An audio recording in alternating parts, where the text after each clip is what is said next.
people who are debating issues are in no position to deliver on those discussions. They may be interfaith dialogue on behalf of a particular community in South Asia or Middle East, but the people who are negotiating on their behalf have no power to deliver on their behalf. So it is more an exercise in feeling good than to really sort of solve any issues. What about that? Well, we have to understand is that there is a lot of common grounds between the Abrahamic faith. And as a Muslim community for the past decade or so, the interfaith dialogue, it was only exchanging kind of courtesy issue things and things like that.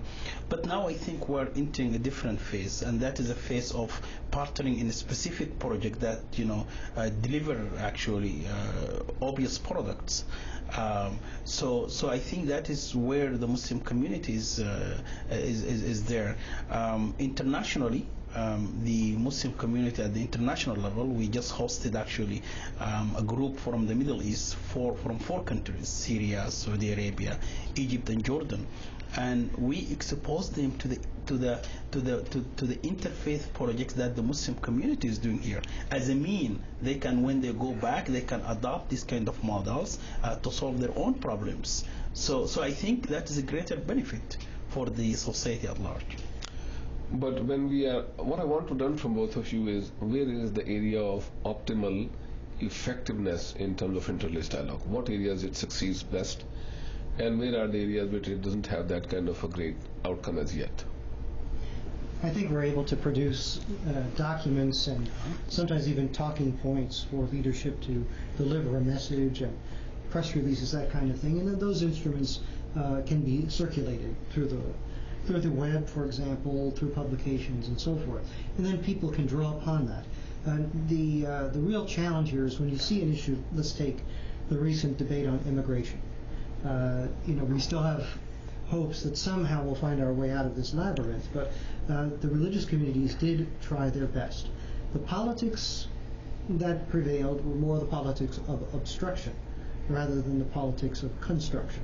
We tried to be constructors of that approach through legal immigration clinics and through different kinds of seminars, training of leadership, and so on. For the moment, it wasn't as effective as we had hoped. So we admit, that there are some limits here. In fact, I'm convinced that a lot of the international issues that we would like to put on our banner as having, been a success story are not yet truly success stories. But just think if we hadn't been there, The community of Sant'Egidio in Italy, for example, has been involved in peacemaking in a number of African countries, for example, and in working in Mediterranean, infra-Mediterranean immigration. They have some success stories to point to on the policy level. So we are trying to create the models that various countries can use to apply to their situations, calling upon us as resource persons, using the web, the materials that we've got out there, and using the contacts, the network of leadership that makes some of these decisions possible. Will you say that? Yeah, I think in the social dimension of it, I believe that the interfaith work, succeeded. And I mentioned the example of the anti-torture movement, and I can give you other two examples. For example, the Cover the Uninsured Week. The Muslim community partnered with the interreligious organizations here, and they're doing a great job to help the more than 40 million Americans that are not insured. Other, initiative also the Muslim community engaged with, the Children Defense Fund, also just to cover the uninsured children. So I think in the social dimension of it, the interfaith or interreligious help a great deal to the nation. But it's in the political side of it, I mean, there are serious challenges are facing the interreligious organization. For example, I just give you one example. We have an organization called NILI, National Interreligious Initiative for Peace in the Middle East, struggling to reach to the kind of solution or kind of at least level of agreement, and they have been meeting actually with the administration several times, but yet to see an obvious fruits of that kind of interreligious initiative or interreligious work? You see, a very interesting footnote question on that. I had an occasion about 20 years ago to interview Rabbi Meir Kahana, who was on that day debating Congressman Pete Maklowski in San Francisco. I happened to be there, and then I asked for an interview. He granted me an interview. And he said people have a misconception. They think that Jews and Arabs, he didn't say Muslims, Arabs are fighting with each other because they don't know each other.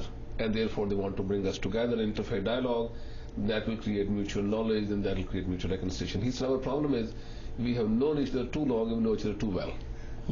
All right?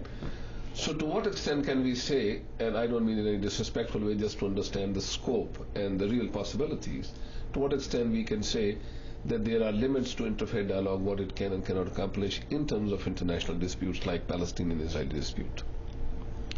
Well, I think there is a huge mistrust in the Muslim world because of this conflict in the Middle East.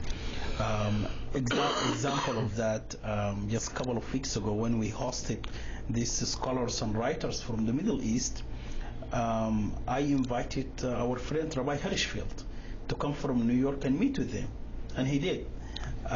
Most of these scholars, there were 16 of them, most of them never met a Jew before, never met a rabbi before.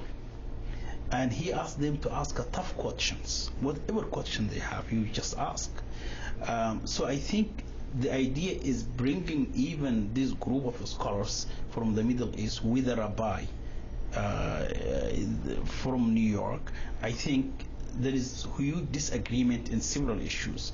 But to sit together and listen to each other point of view, I think it's a great success. I didn't want to interrupt you, but you Palestinians, who are the real party, meet Jews on a daily basis. So we cannot take people from Egypt and apply them as a model to Palestinians. And no Egyptian is in a position to make a decision on behalf of the Palestinians. Let's be very clear about that. Even some of the Palestinians leaders are not in a position to make decisions on behalf of the Palestinians. We saw clearly. And Chairman Arafat, when he had told President Clinton, if I were to sign away East Jerusalem, I'll be killed by my own brother, I think was telling the truth. So therefore, it's not the question that Palestinians who are occupied by the Israelis don't know the Israelis, they know. So where does interfaith dialogue enter into that picture? Well, go ahead. If I can say something.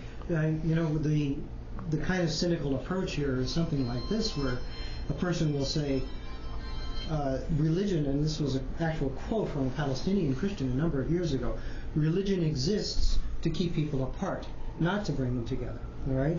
As if that was a settled matter, axiomatic, right? And so the point that he was trying to make was that our very identity depends on our religion. So if we lose our religion, we lose our identity, and then what? So there's a kind of a feeling that one is on a precipice, and you're at risk. So naturally, there's a clinging to formulas, this kind of thing. Now, the interreligious dialogue process, when it has worked in conflict resolution, has shown people how they can maintain their identities with full dignity and full force, without losing the possibility of working together in those areas that absolutely require a political consensus to move forward.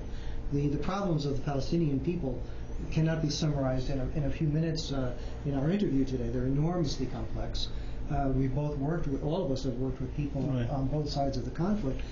We know that this is a long process that will require politics of identity and also politics of consensus. And working with that is like walking a tightrope. But eventually it will have to pay off. And if you exclude the religious communities, if you exclude the religious leaders, you will never get to the point of consensus. Yeah. You see?